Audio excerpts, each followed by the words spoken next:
বাংলাদেশ সেনাবাহিনী কি বড় কোনো প্রস্তুতি নিচ্ছে? হঠাৎ কেন আমাদের সবচাইতে এলিট ফোর্স প্যারা কমান্ডোদের জন্য বিশ্বের সেরা মারণাস্ত্রগুলো কেনা হচ্ছে?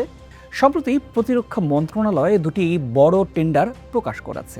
একটিতে চাওয়া হয়েছে 10,000 অত্যাধুনিক সাবমেশিন গান বা এসএমজি, আর অন্যটিতে আছে তুরস্কের তৈরি বিশেষ একটা পিস্তল, যা মূলত তৈরি করা হয়েছে দুর্ধর্ষ সব রেড মিশন বা শত্রু নিধনের জন্য। মিয়ানমার সীমান্তের অস্থিরতা আর বিশ্ব ভূ রাজনীতির এই উত্তাল সময়ে এই বিপুল পরিমাণ অস্ত্র কেনা কি কেবলই নিয়মিত আপডেট, নাকি এর পেছনে লুকিয়ে আছে বড় কোনো সামরিক কৌশল? তুরস্কের সাথে আমাদের এই ক্রমবর্ধমান সামরিক সখ্যতা আসলে কি ইঙ্গিত দিচ্ছে? প্রিয় দর্শক, আজকের এই ইনডেপথ রিপোর্টে আমরা ব্যবচ্ছেদ করার চেষ্টা করব নতুন ডিফেন্স ডিল নিয়ে। আশা করি পুরো আয়োজনে সাথেই থাকবেন। তো চলুন শুরু করা যাক। প্রতিরক্ষা কেনাকাটার খবর যারা রাখেন তারা জানেন 10,000 সাবমেশিন গান কোনো ছোটোখাটো সংখ্যা নয়। প্রথম টেন্ডারে বাংলাদেশ সেনাবাহিনী স্পষ্ট করে জানিয়েছে তাদের 10,000 ইউনিট এসএমজি প্রয়োজন। সাথে থাকবে বিপুল পরিমাণ ম্যাগাজিন এবং কার্তুজ। এই এসএমজিগুলো মূলত দেয়া হবে আমাদের বিশেষায়িত ইউনিটগুলোকে, যার অগ্রভাগে থাকছে দ্য চিতা খ্যাত প্যারা কমান্ডো ব্যাটালিয়ন। প্রিয় দর্শক, এখন প্রশ্ন হতে পারে, সাব মেশিন গান কেন সাধারণ অ্যাসল্ট রাইফেল নয়? এর কারণ হলো সাব মেশিন গান ওজনে হালকা, আকারে ছোট, কিন্তু আগুনের গতিতে গুলি ছুটতে সক্ষম।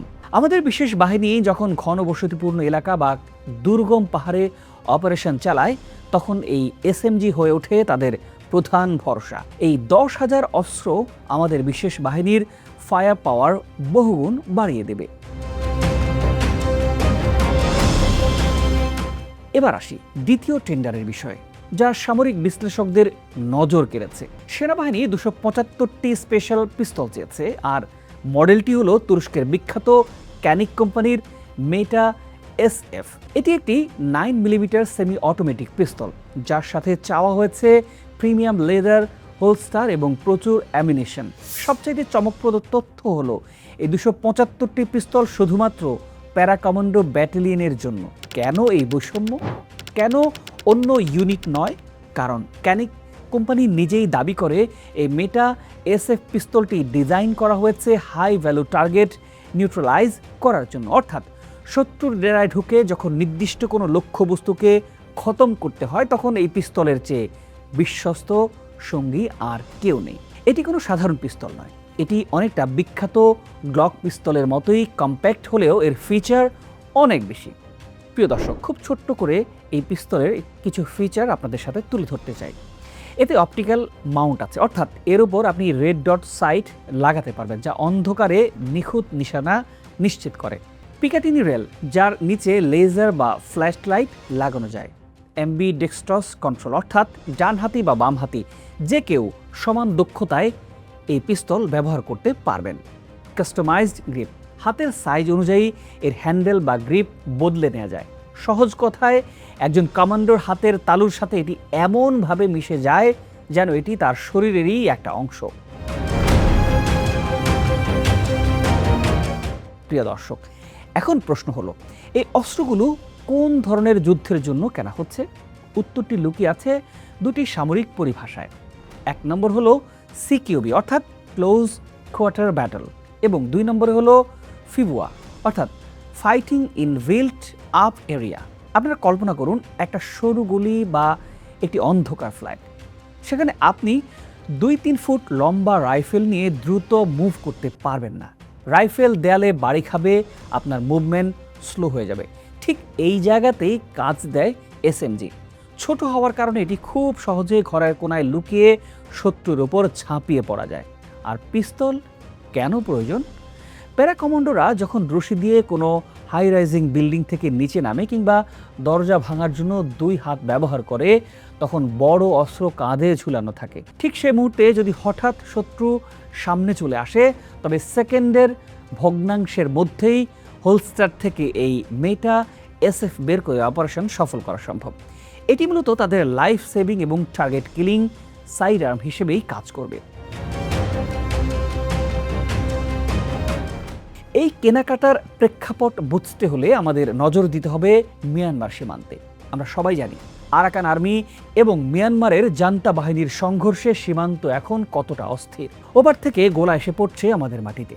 যে কোনো সময় পরিস্থিতি আমাদের বিশেষ বাহিনীর সরাসরি হস্তক্ষেপের দাবি জানাতে পারে।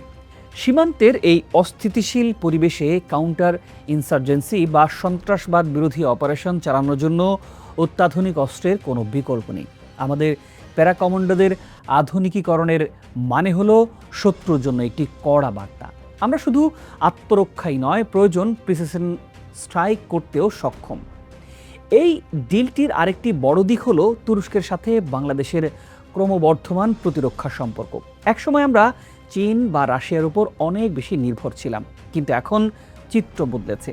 তুরস্কের তৈরি বাইরাক্টার TB2 ড্রোন থেকে শুরু করে Rockstar multiple launch rocket system, Bangladesh সেনাবাহিনী এখন তুরস্কের প্রযুক্তিতে বেশি ভরসা করছে। ক্যানিক পিস্তল কেনাটা সংখ্যার দিক থেকে ছোট মনে হতে পারে, কিন্তু এর গুরুত্ব অনেক বেশি। এটি প্রমাণ করে যে বাংলাদেশ নেটো স্ট্যান্ডার্ডের আধুনিক অস্ত্রের দিকেই ঝুঁকছে।